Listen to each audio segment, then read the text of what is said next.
नमस्कार, मैं हूं आपके साथ ज्योति कनौजिया। आइए रुक करते हैं फटाफट खबरों की ओर। राहुल गांधी ने एक्स पर पोस्ट किया कि दिल्ली में एक इमारत के बेसमेंट में जलभराव के कारण प्रतियोगी परीक्षाओं की तैयारी कर रहे छात्रों की मौत अब बहुत दुर्भाग्यपूर्ण है। कुछ दिन पहले बारिश के दौरान बिजली का झटका लगने से एक छात्र की मौत हो गई थी। उन्होंने शोक संतप्त परिवारों के प्रति संवेदना जताई। दिल्ली के ओल्ड राजेंद्र नगर स्थित एक कोचिंग संस्थान में हादसे को लेकर लोकसभा में विपक्ष और कांग्रेस नेता राहुल गांधी ने सरकार पर हमला बोला है। उन्होंने कोचिंग संस्थान के बेसमेंट में जलभराव में मृत 3 विद्यार्थियों की मौत पर शोक जताया।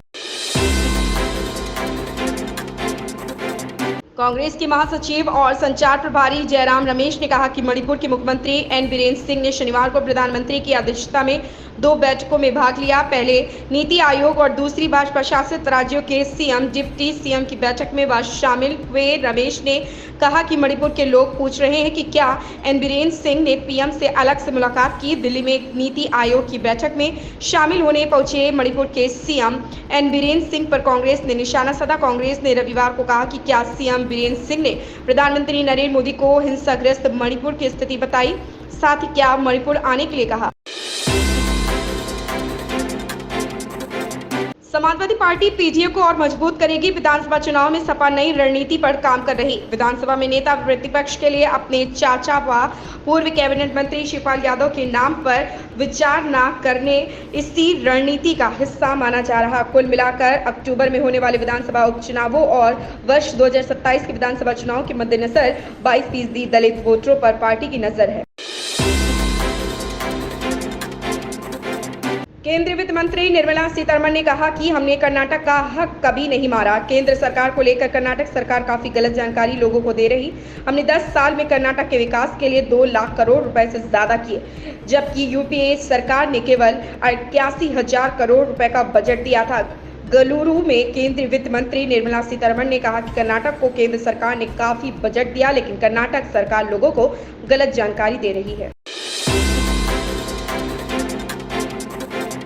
बैठक केंद्रीय बजट पेश किए जाने के मद्देनजर हो रही, जिसमें विपक्ष ने केंद्र सरकार पर बिहार और आंध्र प्रदेश को छोड़कर अन्य सभी राज्यों की अनदेखी करने का आरोप लगाया है। लोकसभा चुनाव के बाद यह पहली बैठक है।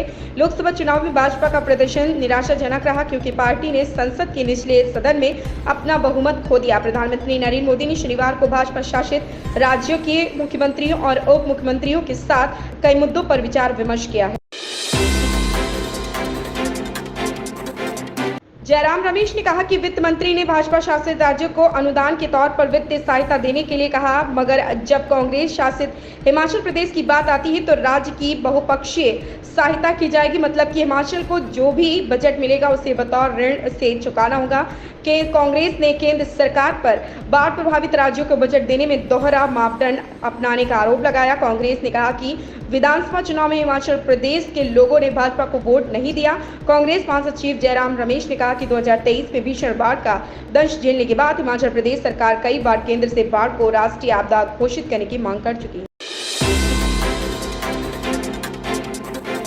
नीति आयोग की 9वीं गवर्निंग काउंसिल शासी परिषद की बैठक 27 जुलाई को नई दिल्ली में आयोजित की गई।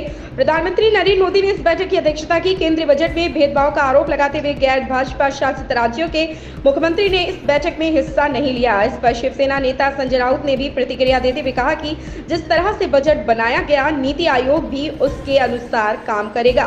बता दें कि विपक्षी गठबंधन की तरफ से केवल पश्चिम बंगाल की मुख्यमंत्री ममता बनर्जी बैठक में शामिल हुई हैं। देश में तेलंगाना, झारखंड सहित 9 राज्यों में राज्यपालों की नियुक्ति की गई। राष्ट्रपति भवन ने जानकारी देते हुए बताया कि हरिभाऊ किशन राव बागड़े राजस्थान के राज्यपाल नियुक्त किए गए। इसी तरह जिष्णु देव वर्मा को तेलंगाना, ओम प्रकाश माथुर को सिक्किम, संतोष कुमार गंगवार को झारखंड, रमेन डेगा को छत्तीसगढ़, CH विजयशंकर को मेघालय और CP राधाकृष्णन को महाराष्ट्र का राज्यपाल बनाया गया। संतोष कुमार गंगवार को झारखंड का नया राज्यपाल बनाया गया। वहीं झारखंड के राज्यपाल रहे CP राधाकृष्णन अब महाराष्ट्र के नए राज्यपाल होंगे। मायावती ने कहा है कि भाजपा में जारी घमासान व इनकी अंदरूनी लड़ाई सदन में भी हावी नहीं होनी चाहिए। इस दौरान जनता व प्रदेश के हित में कार्य हो तो बेहतर होगा।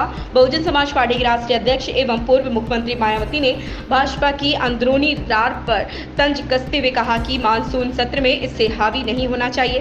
विधानमंडल का सत्र शुरू होने से पहले उन्होंने बाढ़, अतिक्रमण, बढ़ती महंगाई और लचर कानून व्यवस्था को लेकर राज्य सरकार की घेराबंदी की है।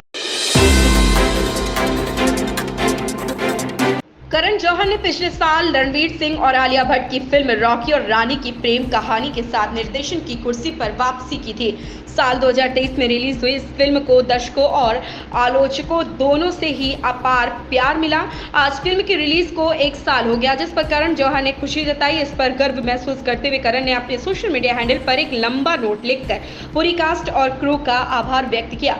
1 साल की हो गई और मैं बहुत खुश हूँ। मैं इस पिछले साल मेरे पास आए अपार प्यार के लिए बहुत आभारी हूँ। यह फिल्म हिंदी सिनेमा का उत्सव भी थी और मैं इस फिल्म में अपने इतने प्रतिष्ठित कलाकारों और क्रू को पाकर बहुत सम्मानित महसूस कर रहा हूँ। इन खबरों में फिलहाल इतना ही। बने रहे हमारे साथ।